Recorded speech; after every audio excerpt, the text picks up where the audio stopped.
Hello student, welcome to my YouTube channel excellent success group. तो student, आज हम discuss करेंगे क्लास 9 में chapter 9 exercise 9.4 areas of parallelogram and triangles. Question number 4 में दे रखा है, ये जो फिगर है ए बी सी डी से parallelogram, A B C D, ये जो फिगर हमारे एक पैरेललोग्राम है and B C is produce to point Q. B C को पॉइंट क्यू तक बढ़ाया गया है, इस तरीके से बढ़ाया गया है कि जितना हमारा ए डी होगा उतना ही हमारा कौन होगा, सी क्यू। ए डी और सी क्यू दोनों बराबर होंगे, इस तरीके से बढ़ाया गया है। If A Q intersect C D, अगर ए क्यू जो लाइन है हमारी, ये लाइन ये सी डी को पी पर इंटरसेक्ट करे तो प्रूफ करो area of B P C, यानी कि इस वाले ट्रायंगल का जो एरिया है वो इक्वल होगा डी पी क्यू। इस वाले ट्रायंगल के एरिया के इक्वल होगा। जो मैंने शीट किया ना, इन दोनों ट्रायंगल का एरिया हमें इक्वल करना है, ठीक है। तो सबसे पहले लिखेंगे गिवन पार्ट। गिवन में मैं दे रखा था कि ए बी सी डी क्या है, एक पैरेललोग्राम है, parallelogram A B C D. और हमें मालूम है पैरेललोग्राम की opposite side equal and parallel होती है। तो यहाँ लिखूँगा मैं ए बी इक्वल होगा सी डी के एंड ए बी पैरेलल होगा सी डी के। नंबर 1 दे दिया। इसी तरीके से ए डी इक्वल होगा बी सी के एंड ए डी पैरेलल होगा बी सी के। इसे नंबर मैंने 2 दे दिया। और साथ ही साथ हमें क्वेश्चन में ये भी गिवन है कि ए डी बराबर किसकी है, सी क्यू के। ए डी बराबर सी क्यू के, इसे नंबर मैंने 3 दे दिया।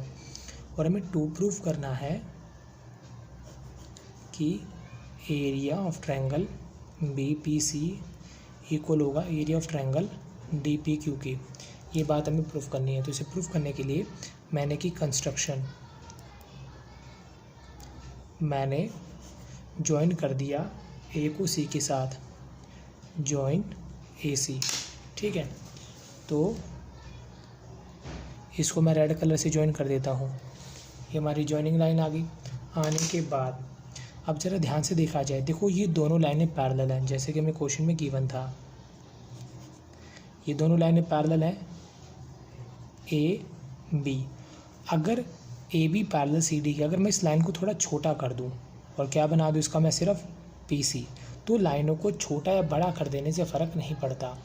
दोनों लाइनें पैरेलल हैं, अगर इसको छोटा कर दिया जाए, ये दोनों अभी भी पैरेलल रहती हैं, ठीक है। क्योंकि पैरेलल लाइन का मतलब होता है दो ऐसी लाइनें जो कभी एक दूसरे को इंटरसेक्ट ना करें सिवाय इन्फिनिटी पॉइंट के।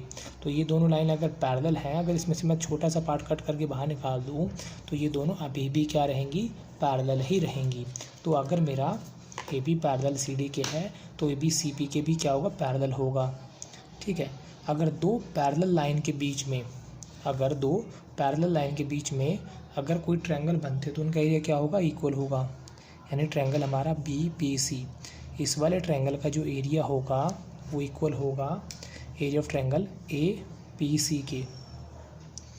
क्यों होगा, क्योंकि दोनों ट्रायंगल एक ही बेस पी सी पे बने हुए हैं और पैरेलल लाइन के बीच में बने हुए हैं, ठीक है।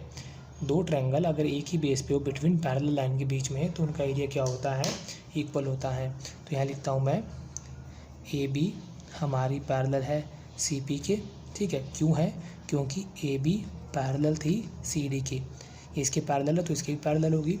इस वजह से area of triangle A C P equal होगा बी पी सी के, ठीक है। रीज़न मैंने आपको बताई दी, वो रीज़न मैं यहाँ पे मेंशन कर देता हूँ। तो यहाँ पर मैंने मेंशन कर दिया कि ट्रायंगल ए सी पी और बी पी सी दोनों एक ही बेस पी सी पे मौजूद है और दोनों क्या है, पैरेलल लाइन ए बी और सी पी के बीच में। इस वजह से उनका एरिया क्या होगा, इक्वल होगा। इसको मैं नंबर मान लेता हूँ 4। मानने के बाद अब हमें क्वेश्चन में ये गिवन है कि हमारी जो लाइन ए डी है वो इक्वल है किसके, सी क्यू के। ये बात हमें क्वेश्चन में गिवन है। यहाँ लिख देता हूँ मैं फ्रॉम 3। क्वेश्चन नंबर 3 के अंदर हमने इसको मेंशन किया था। अब जैसे मैंने आपको बताया कि ये दोनों लाइनें पैरेलल हैं, अगर मैं इसको बढ़ा दूं तब भी दोनों पैरेलल रहेंगी, इन दोनों को इसको बढ़ा दूं तब भी दोनों क्या रहेंगी, पैरेलल रहेंगी। तो इसी कंसेप्ट का यूज़ करते हुए हमने क्वेश्चन में लिखा था कि हमारी लाइन ए डी पैरेलल है बी सी के। देखो क्वेश्चन की शुरुआत में लिखा था, क्यों, क्योंकि पैरेललोग्राम की साइड है।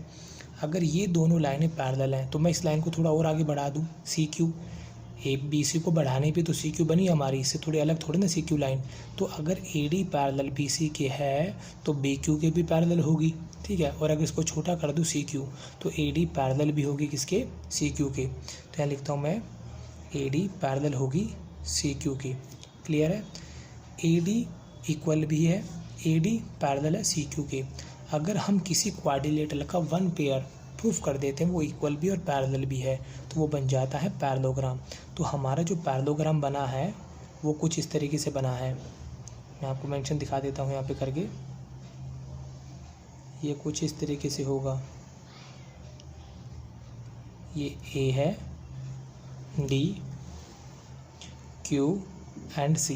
देखो मैंने ये प्रूफ किया कि ए डी बराबर सी क्यू। ये तो क्वेश्चन में गिवन था कि इक्वल है। ए डी पैरेलल है बी सी के तो ए डी पैरेलल होगा बी क्यू के भी। बी क्यू के पैरेलल है तो वो सी क्यू के भी पैरेलल होगा। जैसे कि मैंने आपको बताया लाइनों को छोटा बड़ा करने से पैरेलल में फ़र्क नहीं पड़ता।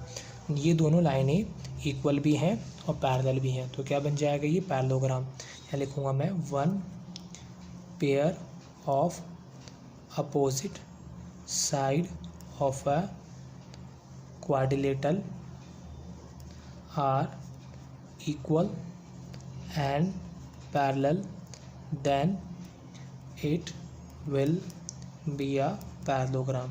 अगर वन पेयर इक्वल और पैरेलल तो क्या बन जाएगा पैरेललोग्राम। तो ये हमारा पैरेललोग्राम बन गया ए सी क्यू डी। ठीक है, पैरेललोग्राम के जो डायगोनल होते हैं वो एक दूसरे को बाइसेक्ट करते हैं। अगर मैं सी डी इसका डायगोनल बना लूँ और ए क्यू इसका डायगोनल बना लूँ तो जितना हमारा इसका पॉइंट का नाम हमारा हो जाएगा पी, क्योंकि हमारी फिगर है ए सी क्यू डी है तो पी इसका डायगोनल का इंटरसेक्ट पॉइंट है। ठीक है, तो जितना हमारा ए पी होगा उतना ही हमारा कौन होगा पी क्यू होगा। जितना हमारा डी पी होगा उतना ही हमारा कौन होगा सी पी होगा। तो यहाँ लिखता हूँ मैं A P equal P Q के। ठीक है, इसे number 5 D P equal C P के। नंबर 6 और रीज़न हो जाएगा diagonal of a parallelogram bisect each other. इसकी वजह से दोनों क्या होंगे इक्वल होंगे एक दूसरे की। इतना करने के बाद अब हम ट्रायंगल लेंगे। पहला ट्रायंगल डी पी क्यू, इसको मैंने यहाँ पे मेंशन किया डी पी क्यू। दूसरा ट्रायंगल जो है हमारा वो कुछ इस तरीके से है, इसका नाम है ए पी सी। ठीक है, दोनों को ले लिया।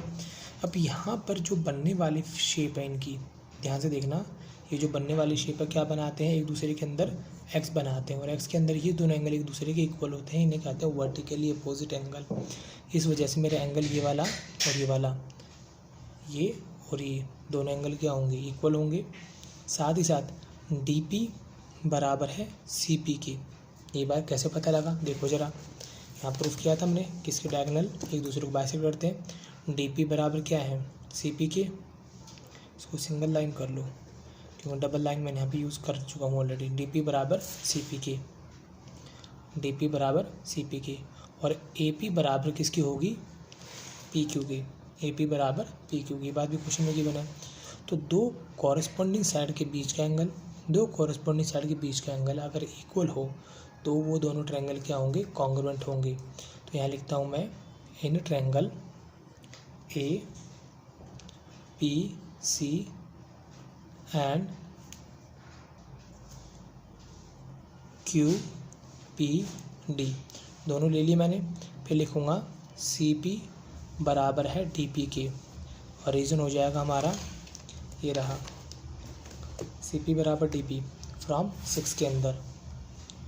ठीक है, angle A P C equal होगा angle A P C equal होगा एंगल क्यू पी डी की, क्योंकि क्या बनाते हैं vertically opposite angle. Vertically opposite angle है इस वजह से इक्वल होंगे। ठीक है, और तीसरा रीज़न हमारा हो जाएगा सी पी वाला हो गया, बच गया हमारा ए पी बराबर है पी क्यू के। ये बात भी हमने प्रूफ की थी फ्रॉम 5 में। ए पी बराबर पी क्यू क्या है फ्रॉम 5 में दिखाया था, तो मैं लिख देता हूँ मैं फ्रॉम 5। तो पहले आई हमारी साइड, फिर आया एंगल, फिर आई साइड। इस रूल से triangle A P C congruent होगा ट्रायंगल क्यू पी डी के by side angle side congruency criterion के थ्रू। दोनों कॉन्ग्रुएंट है और कॉन्ग्रुएंट ट्रायंगल का एरिया क्या होता है, इक्वल होता है।